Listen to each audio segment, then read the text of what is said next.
The marsh water ripples. The veteran adventurer raises a hand, signaling the party to halt. In the distance, something massive shifts beneath the surface, and then they emerge. Not one head, but 5, each neck rising from the murky depths like serpents awakening from slumber. The creature's amber eyes fix upon the intruders, and in that moment, the veteran knows what many novice adventurers fail to understand until it becomes their final lesson.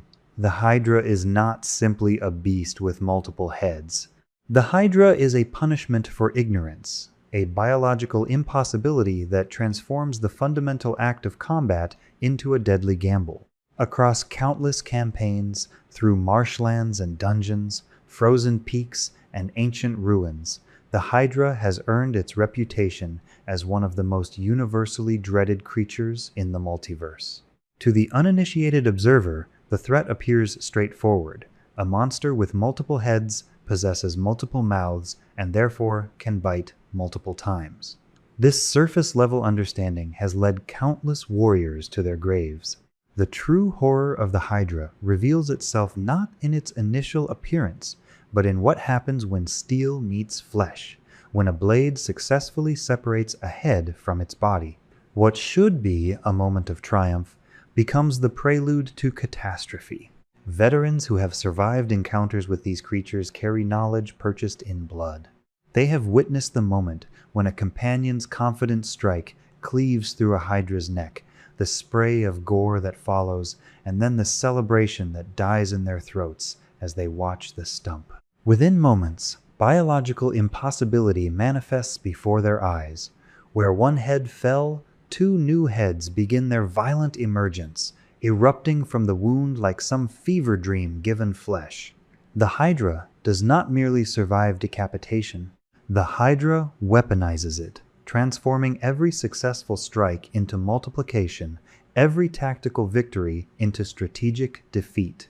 This regenerative capacity represents more than mere resilience. The Hydra embodies a fundamental violation of natural law, an engine of rapid tissue generation that operates at speeds incomprehensible to conventional biology. A creature that heals while being wounded, that grows stronger as it is dismembered, that turns aggression itself into fuel for expansion. The standard tactics of adventuring, the straightforward approach of attacking until the enemy falls, these methodologies collapse when applied to Hydra combat.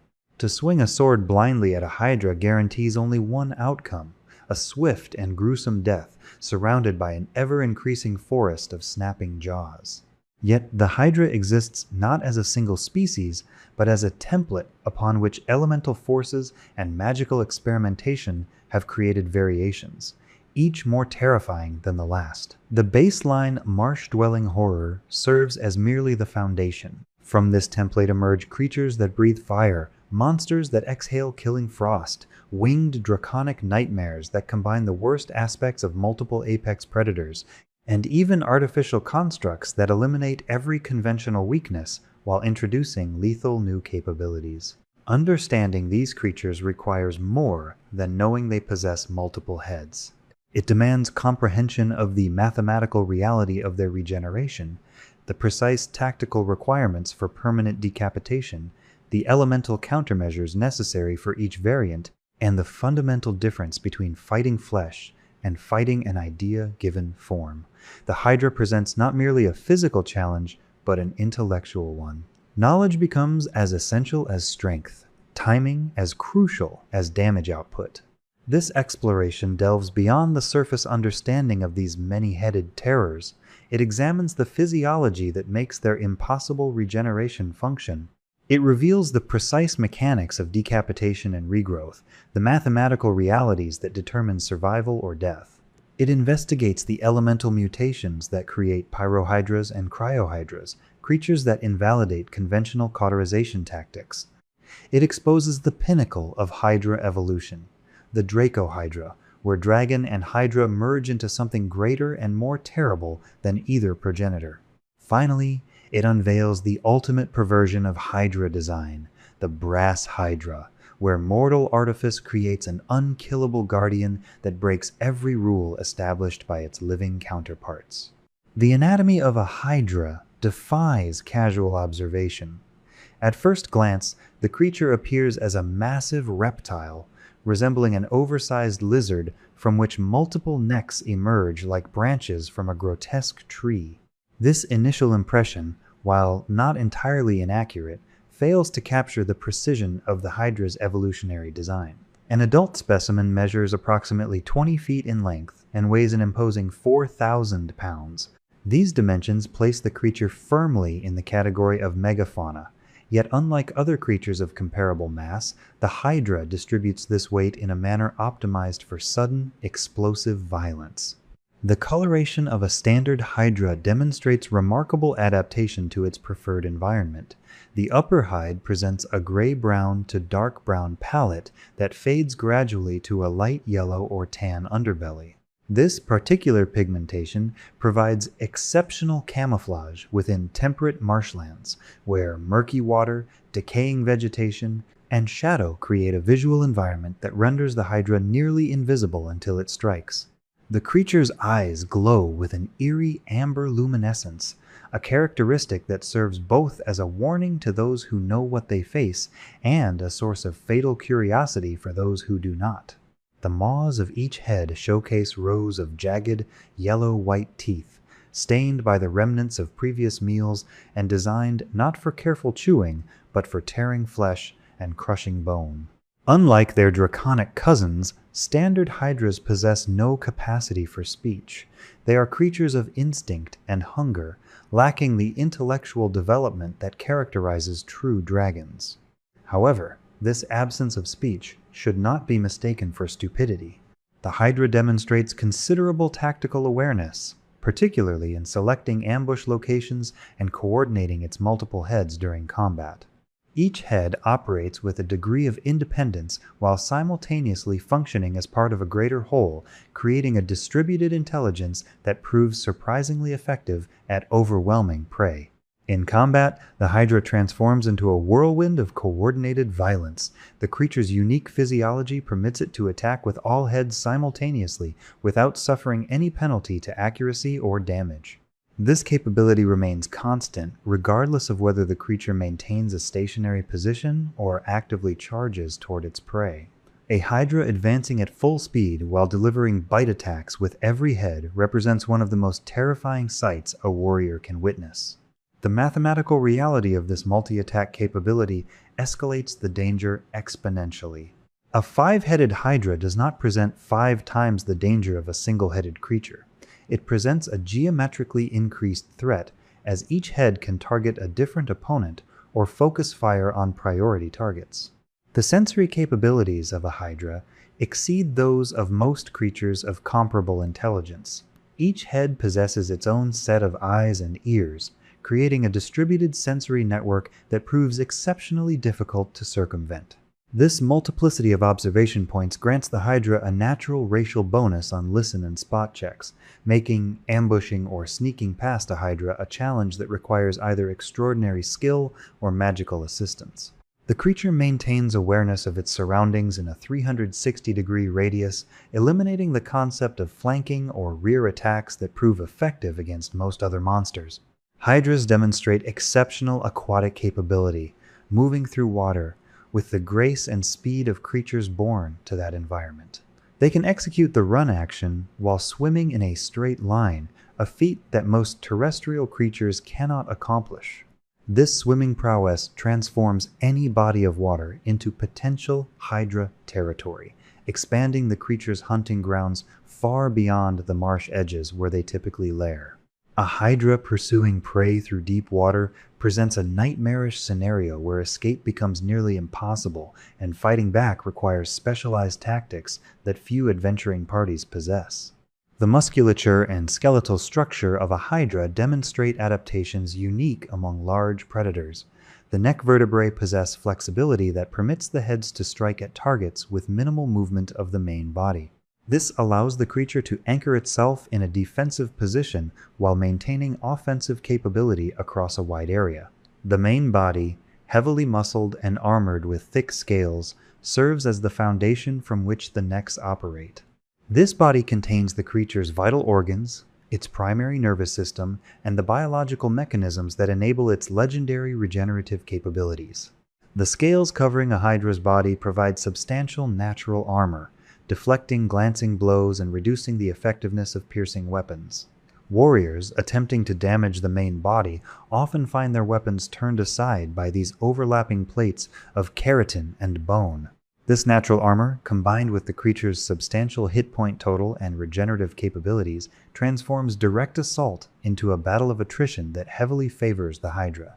Only the most powerful warriors, equipped with magical weapons and supported by tactical knowledge, stand a reasonable chance of outlasting the creature's healing factor through sustained damage to the main body. The mechanics of Hydra regeneration operate according to principles that seem to violate fundamental biological law. Each round of combat, a Hydra naturally heals a number of hit points equal to 10 plus its original number of heads. A 5-headed Hydra therefore regenerates 15 hit points every 6 seconds. This rate of tissue reconstruction exceeds anything observed in natural creatures by several orders of magnitude. Wounds close before the eyes of observers, torn flesh knits itself together. Blood flow reverses and returns to the body. The Hydra does not merely heal quickly, it demonstrates a form of accelerated cellular reconstruction that borders on the supernatural. This regenerative capacity creates a grim mathematical reality for adventurers. Attacking the main body of a Hydra requires inflicting damage at a rate that exceeds its healing factor. For a standard Hydra, this means dealing more than 15 points of damage per round consistently, round after round, until the creature's total hit points are exhausted. Few low-level parties possess this damage output. Even mid-level adventurers often find themselves locked in protracted battles, where the Hydra regains health nearly as quickly as it receives wounds. The war of attrition favors the Hydra, a creature evolved for sustained combat against multiple opponents. Given this regenerative challenge, many warriors opt for the alternative method of Hydra slaying, decapitation. However, this tactical choice introduces complications that have ended more adventuring careers than the straightforward approach of body damage. To sever a Hydra's head requires executing a successful sunder attempt using a slashing weapon. This immediately limits the tactical options available to parties that favor bludgeoning weapons or piercing implements. A warhammer, regardless of its magical enhancement, cannot decapitate a Hydra. A rapier, despite its precision, lacks the necessary cutting edge. Each individual head possesses hit points equal to the creature's maximum hit point total divided by its original number of heads. A 5-headed Hydra with 52 total hit points has heads with approximately 10 hit points each. This calculation creates an interesting tactical consideration. Severing a head requires less total damage than might be expected, making decapitation potentially faster than destroying the main body.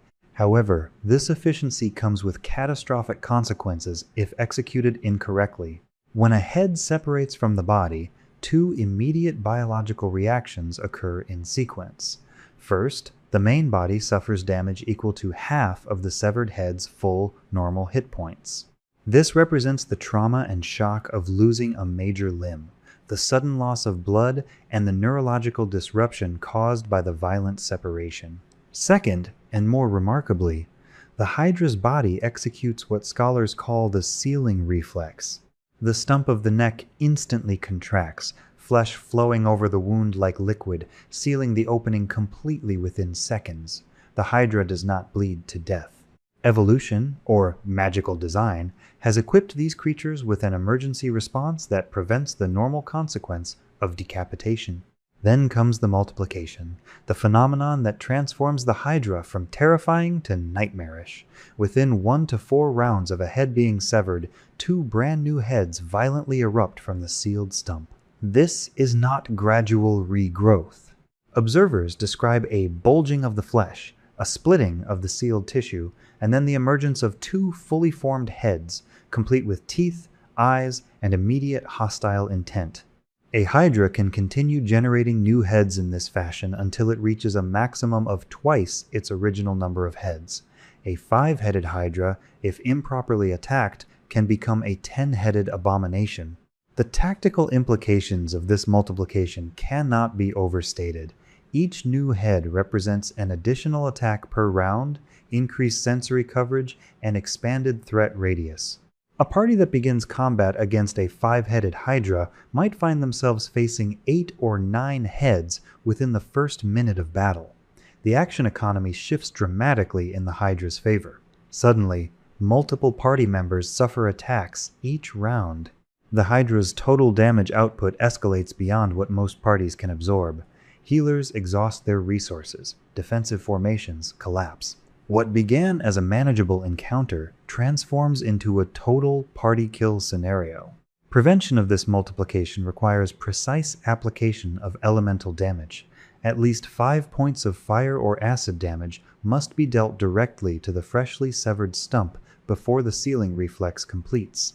This creates a narrow window of opportunity, typically measured in seconds, during which a party member must successfully deliver the cauterizing element to the specific neck that was just severed. Doing so permanently sears the wound, destroying the regenerative tissue before it can begin the multiplication process. The stump becomes a dead zone, incapable of producing new heads. This requirement introduces significant tactical complexity. Parties must coordinate between the warrior performing decapitation and the caster or specialist delivering the elemental damage. Communication becomes critical. Timing must be precise.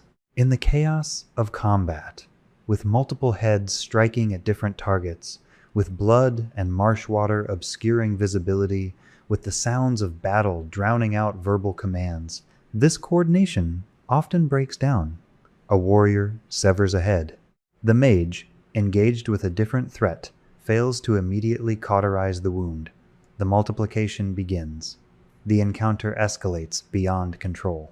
Experienced Hydra hunters develop specialized tactics to manage this coordination challenge. Some parties employ alchemical items, such as alchemists' fire or acid flasks, distributed among multiple members to ensure redundant cauterization capability. Others utilize continuous area effects, maintaining a wall of fire or acid fog in close proximity to the Hydra, ensuring that any severed stump immediately receives the necessary elemental exposure. The most sophisticated parties train specific combat rotations, with designated strikers and designated cauterizers operating in synchronized patterns. These tactics work, but they require practice, resources, and, most critically, prior knowledge of Hydra biology. The horrors of standard Hydra biology intensify dramatically when elemental energies mutate the base creature. The Pyrohydra and Cryohydra represent adaptations that invalidate many conventional Hydra fighting tactics while introducing lethal new capabilities. These variants demonstrate how environmental pressure or magical tampering can reshape an already terrifying predator into something worse.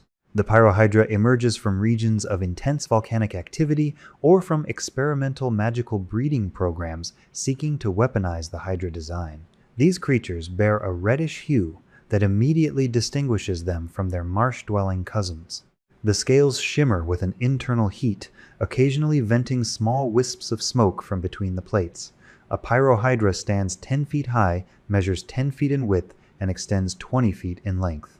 These dimensions create a creature of different proportions than the standard Hydra, presenting a more compact, densely muscled profile optimized for the rocky, superheated terrain it favors.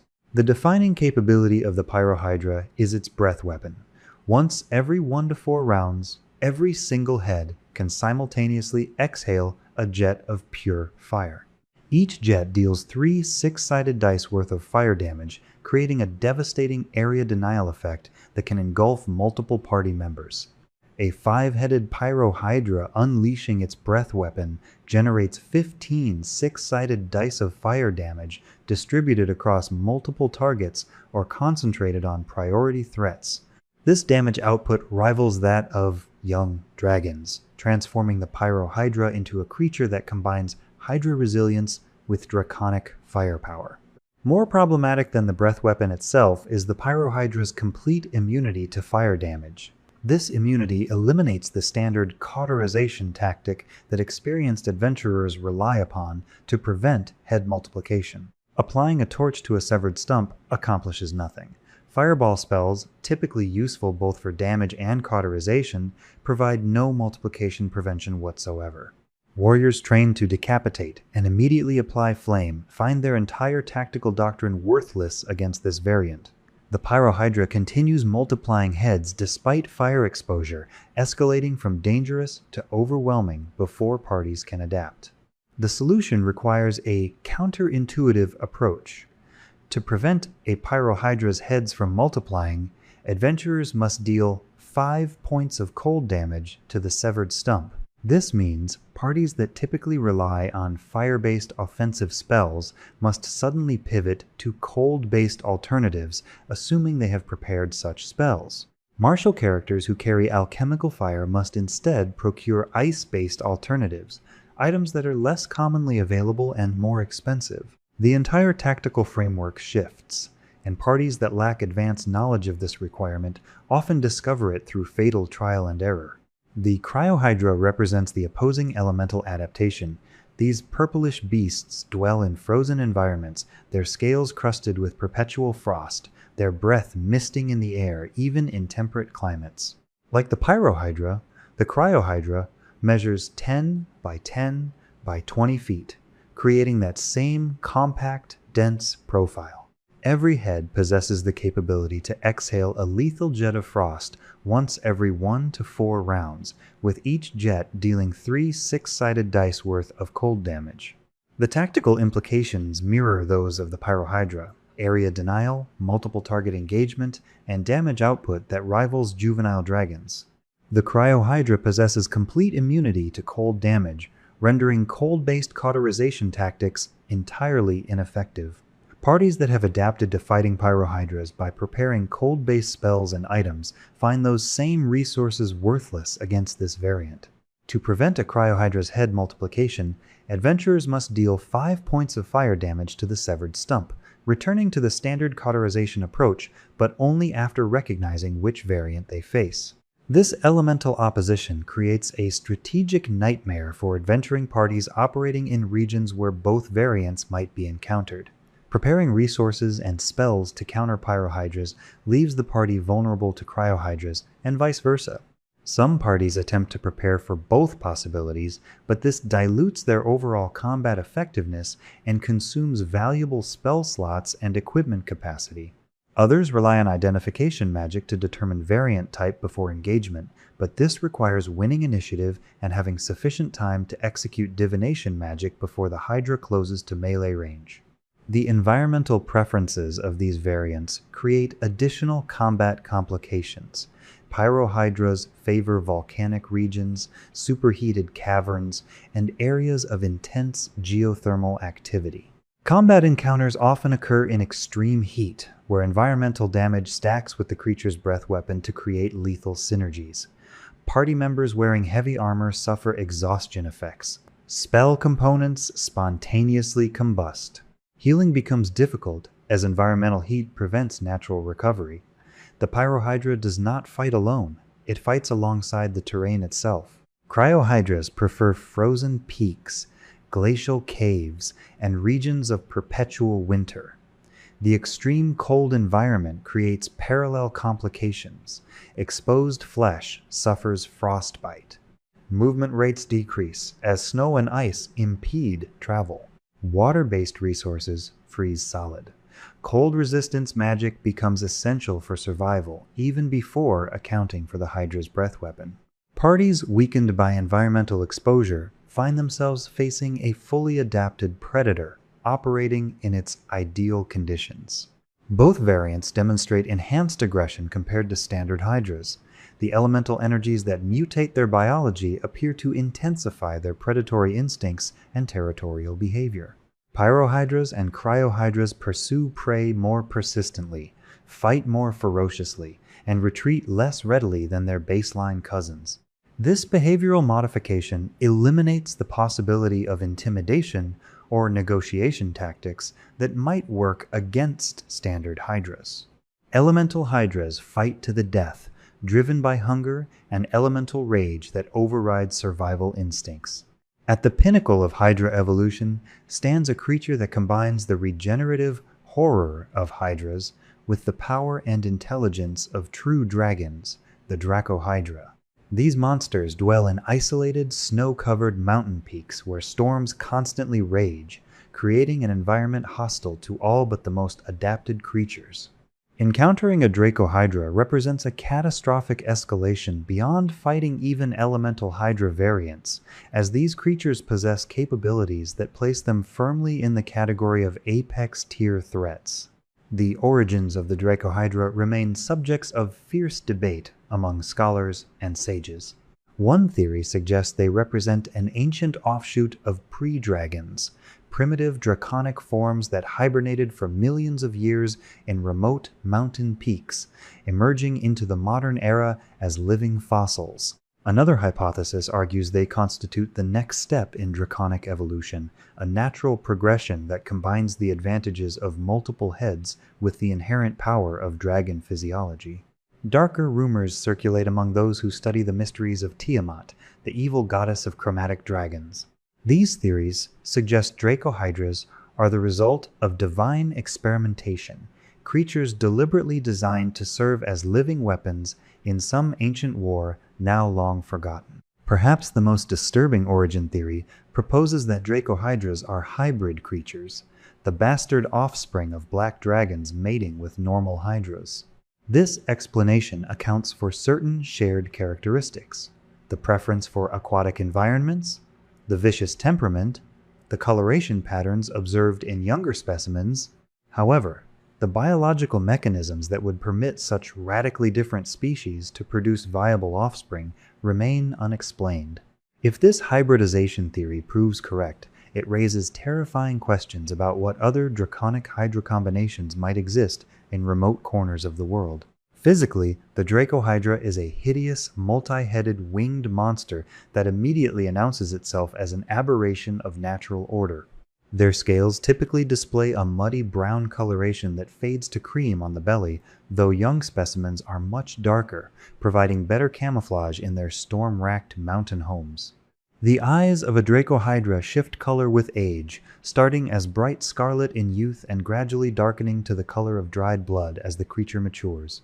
This eye color serves experienced monster hunters as a rough age indicator, though getting close enough to observe eye color in detail is itself an act of considerable danger. Hydras generally possess between 2 and 5 heads, with 3 heads being most common, occurring in approximately 50% of the observed population. Unlike standard Hydras, where head count follows more predictable patterns, Hydra head distribution appears random, possibly determined by genetic factors inherited from their mysterious origins. More significantly, unlike their bestial Hydra cousins, Hydras possess high intelligence and speak Draconic fluently. This intelligence transforms them from simple predators into calculating, tactical opponents capable of setting ambushes, negotiating false surrenders, and exploiting party weaknesses with malicious creativity. The ecology of the Hydra centers on an insatiable, continually voracious hunger that drives behavior even when the creature has recently fed. While they strongly prefer fresh meat, they will consume almost anything when hunting proves unsuccessful: carrion, vegetation, even mineral deposits if sufficiently desperate.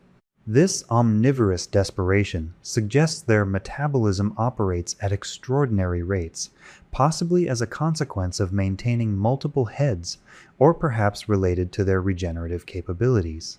A Hydra's hunting territory must be vast to sustain its caloric requirements, leading to violent territorial disputes when multiple Hydras inhabit the same mountain range. Despite being apex predators, Hydras face fierce natural enemies.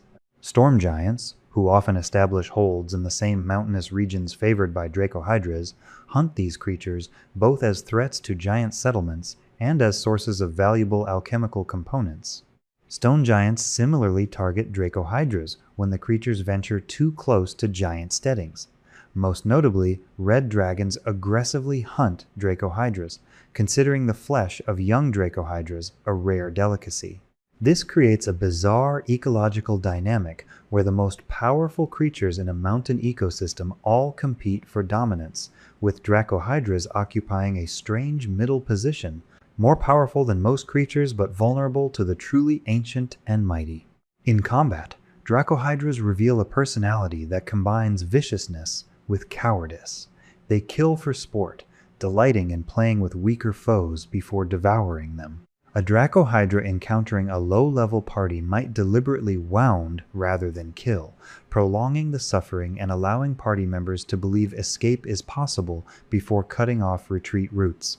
However, if faced with opponents that demonstrate genuine power and refuse to back down, Dracohydras will often flee rather than risk serious injury. This tactical cowardice surprises adventurers, expecting the typical draconic arrogance and willingness to fight to the death.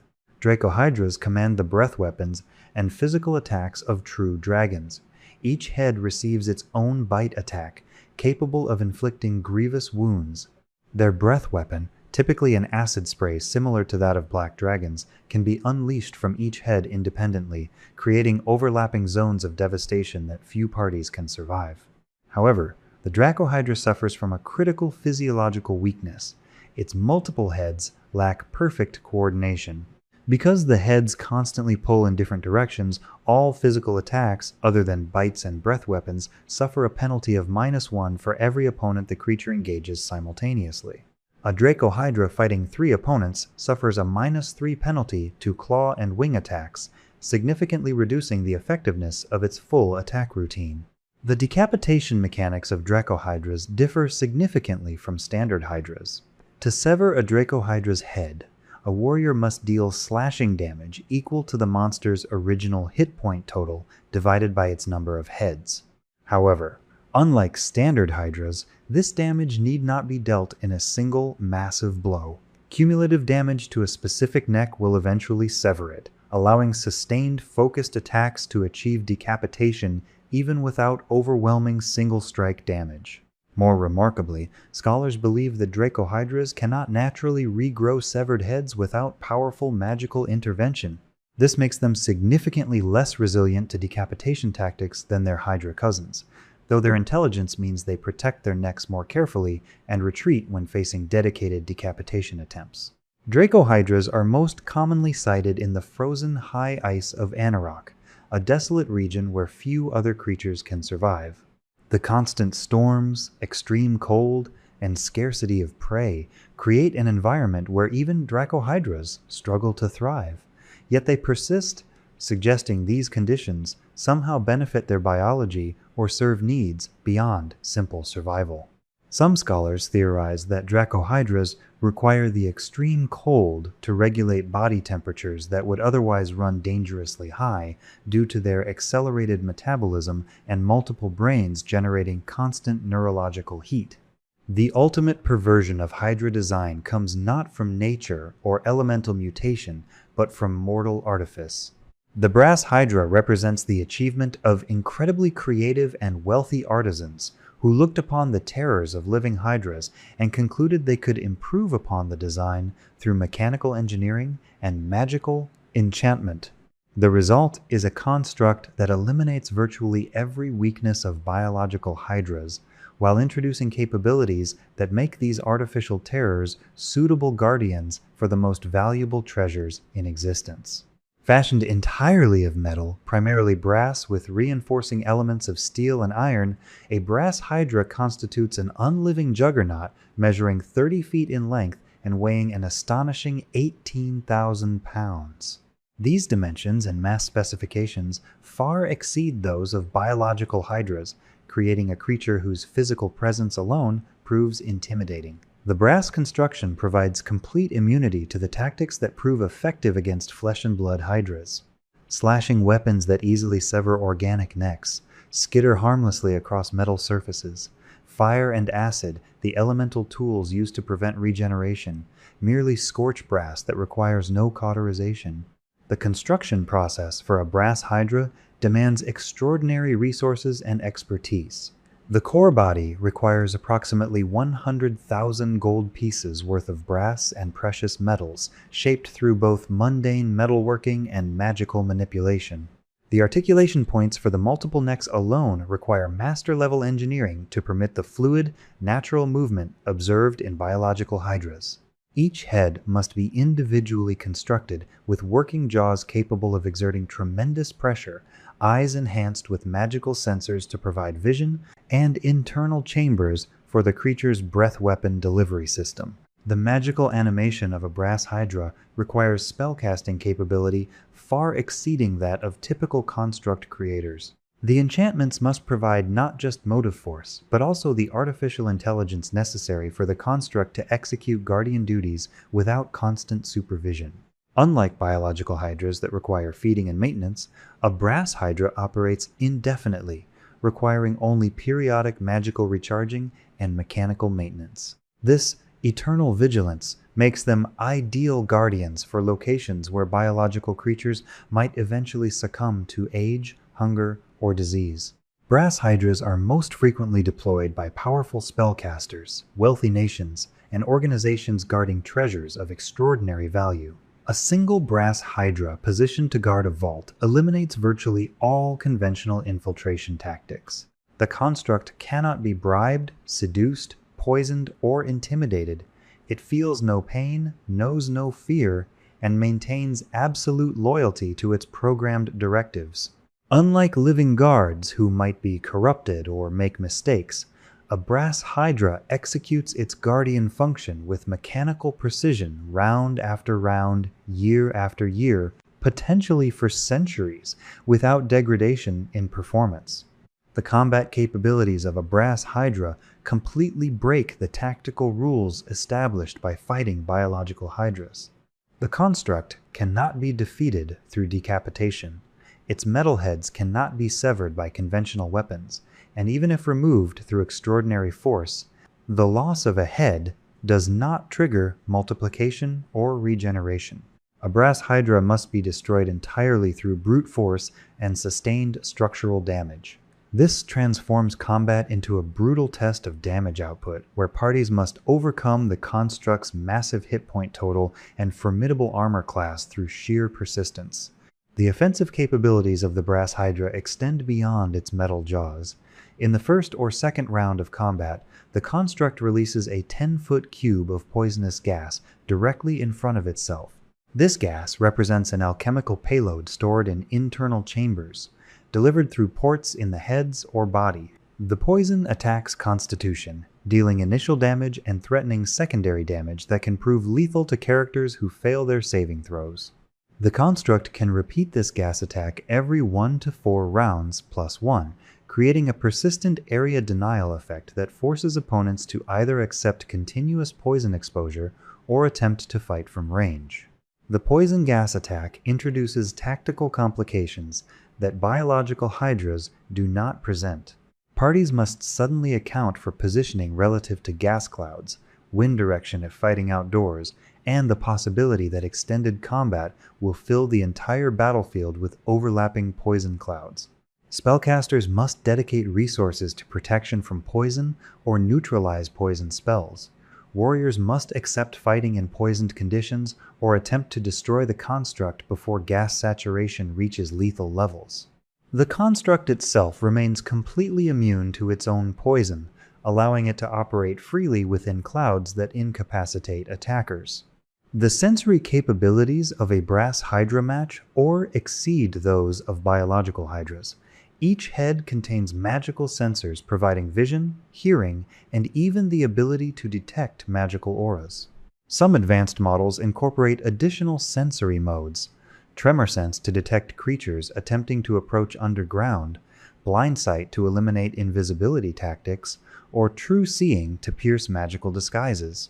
These enhanced senses transform the brass hydra into a guardian that very few infiltration specialists can bypass through conventional stealth or illusion magic. The articulation and movement systems of a brass hydra demonstrate remarkable engineering sophistication. The necks move through complex arrangements of ball joints, telescoping segments, and magical lubricants that prevent friction and wear. The main body locomotes on multiple legs, typically 6 or 8, providing stability and redundancy. Even if several legs suffer damage, the construct maintains mobility through its remaining limbs.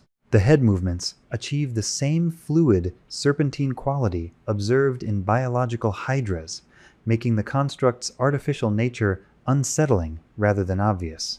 From a distance, a brass hydra can be mistaken for a living creature until close examination reveals the metallic composition. Some artificers who construct brass hydras incorporate additional enhancements beyond the baseline design. Spell storing capabilities allow the construct to unleash magical effects in addition to physical attacks. Self-repair mechanisms enable the construct to slowly regenerate structural damage between encounters. Alarm systems alert the construct's creator when intrusion occurs. The most advanced models possess limited flight capability or the ability to operate underwater, extending their guardian function to locations inaccessible to standard hydras. The destruction of a brass hydra typically requires sustained high-level adventuring party efforts. Parties must overcome not just the construct's formidable defenses, but also any additional guardians, traps, or environmental hazards present in locations valuable enough to merit brass hydra protection. The construct's poison gas forces parties to operate under continuous constitution damage, steadily weakening even durable warriors. The construct's multiple attacks create persistent threat to vulnerable party members. Success requires coordination, resource management, and often multiple attempts as parties retreat to recover from failed assault attempts. However, for those who succeed in destroying a brass hydra, the rewards extend beyond whatever treasure the construct guarded. The construct's body contains enormous quantities of precious metals. The magical components used in its animation retain value and can be harvested for use in other enchantments. The articulation systems and sensory mechanisms interest construct specialists willing to pay substantial sums for intact examples. In some economic calculations, a destroyed brass hydra provides sufficient value to fund an entire adventuring party for months, assuming they can transport the 18,000 pounds of metal to a location where it can be properly processed and sold. The hydra, in all its manifestations, represents a fundamental challenge to conventional adventuring wisdom. Standard dungeon ecology suggests that powerful monsters can be defeated through straightforward application of force. Find the monster, damage it until it dies, collect treasure, move forward. The hydra subverts this simple formula, transforming direct combat into a complex equation where tactics matter as much as strength, where knowledge proves as essential as magical weapons, where the very act of fighting back carries consequences that can escalate a manageable encounter into a total party kill. Understanding the hydra requires recognizing it as a puzzle wrapped in scales and teeth. Each variant presents unique parameters. The standard hydra demands fire or acid for cauterization. The pyrohydra requires cold despite appearing as a creature of flame. The cryohydra needs fire despite thriving in frozen wastes. The dracohydra combines intelligence with physical power, creating an opponent that thinks tactically while possessing the tools to execute complex strategies. The brass hydra eliminates biological weaknesses entirely, forcing parties to abandon decapitation tactics in favor of sustained structural assault. The mathematical realities of hydra combat create escalating pressure that few low-level parties can withstand. The regeneration factor means damage must be dealt faster than the creature heals. The head multiplication means each failed cauterization attempt exponentially increases danger. The multiple attacks mean defensive resources deplete rapidly as more party members suffer wounds each round. Time favors the hydra. Extended combat allows more regeneration, more potential head multiplication, more opportunities for the hydra to focus fire on vulnerable party members. Parties must win quickly or risk not winning at all. The true lesson of the hydra extends beyond mechanical knowledge of hit points and damage types. The hydra teaches that reputation matters, that creatures become legendary for reasons, that approaching every encounter with the same straightforward tactics guarantees eventual catastrophic failure. The adventurer who treats a hydra like an oversized lizard dies, surrounded by snapping jaws. The adventurer who researches, prepares, coordinates with companions, and executes tactics specifically designed for Hydra biology survives to claim victory and treasure. In broader terms, the Hydra serves as a threshold guardian in the literal and metaphorical sense. Literally, Hydras often guard locations of significant value, their presence indicating that something worth protecting lies beyond. Metaphorically, Hydras represent the point in an adventurer's career where simple competence becomes insufficient. Defeating a Hydra requires transitioning from reactive combat to proactive tactical planning, from individual heroics to coordinated team execution, from generic preparedness to specific countermeasure deployment. The various environments in which Hydras dwell expand their role in campaign ecology. Marsh Hydras control access to wetland regions, forcing trade routes to detour or merchants to pay for high-level guard escorts. Mountain Draco Hydras dominate entire regions, their presence preventing settlement and development. Brass Hydras protect locations of such value that their very presence signals important quest objectives or campaign-critical treasures. A well-placed Hydra fundamentally shapes how campaigns develop, creating obstacles that cannot be ignored or bypassed without consequence. The hunting of Hydras represents significant economic activity in some campaign settings.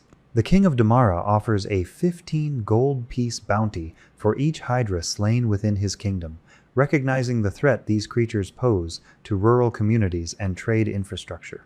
Hydra components possess alchemical and magical value, scales for armor, teeth for weapons, internal organs for potion brewing, and in the case of Draco Hydras, virtually every body part commands premium prices from collectors and researchers. Professional monster hunters specialize in Hydra elimination, developing refined tactics and accumulating specialized equipment specifically for these contracts. Yet, despite centuries of hunting, despite the accumulated knowledge of countless successful Hydra slayers, these creatures persist across multiple worlds and campaign settings. Their regenerative capabilities ensure that even heavily hunted populations maintain viability. Their choice of remote, dangerous environments provides refuge from all but the most determined hunters. Their reproductive rates, though not well documented, apparently suffice to replace casualties from natural predation and deliberate hunting. The Hydra remains a permanent feature of the multiverse's ecology, an evergreen threat that each generation of adventurers must learn to respect. The evolution of Hydra variants continues, suggesting that the forms documented in current bestiaries do not represent the full scope of possibility. Sages speculate about other elemental variants: electric Hydras crackling with lightning, acid Hydras whose very presence corrodes equipment, necrotic Hydras that drain life force with each bite. Rumors circulate of aquatic Hydras adapted to deep ocean environments, of aerial variants with functional wings on every head, of psychic Hydras that attack minds rather than bodies. Each rumor, even if ultimately unfounded, serves as a reminder that the Hydra template remains subject to modification, that new horrors potentially await discovery. The Hydra also serves as cautionary tale about the limits of power. Creatures exist in the multiverse against which overwhelming force proves counterproductive, where aggressive action generates worse problems than inaction. The adventurer who mindlessly hacks at a Hydra creates the multi-headed nightmare that destroys the entire party. The ruler who deploys military force against Hydra populations without proper tactical training watches companies of soldiers disappear into marshlands. Power without wisdom, strength without knowledge, courage without caution. These combinations meet their doom at Hydra jaws. For game masters, the Hydra provides a pedagogical tool for teaching important lessons. A properly introduced Hydra encounter teaches players that research matters, that knowledge is power, that consulting sages and libraries before confronting unknown threats represents time well spent.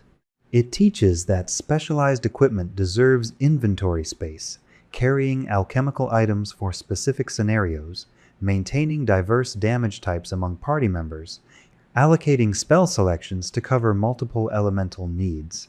It teaches coordination and communication, as successful Hydra combat requires synchronized action between party members with precise timing and clear role assignments. The Hydra persists in myth and game alike because it embodies a primal fear that fighting back makes things worse, that violence breeds more violence, that the act of defense creates greater danger than passive acceptance. This fear resonates across cultures and contexts. The Hydra is not merely a monster, it is a narrative about escalation, about consequences, about the universe responding to aggression with multiplication of threat. Every head that falls and spawns two more serves as metaphor for conflicts that expand beyond control, for solutions that generate bigger problems. Standing at the edge of the marsh, watching those multiple heads rise from the murky water, the prepared adventurer knows exactly what faces them. Not simply a creature with multiple mouths, not merely a predator that can attack multiple targets, but a biological impossibility that will punish improper tactics with multiplication, that will regenerate faster than unprepared parties can inflict damage. That represents a threshold test determining whether adventurers possess not just strength, but wisdom. The Hydra waits, patient as stone, certain in its evolutionary perfection. The only question remaining: do those who approach understand what they face, or will they become another lesson written in blood at the water's edge? Another cautionary tale about the many-headed menace that turns the fundamental act of combat into a deadly gamble against mathematical inevitability.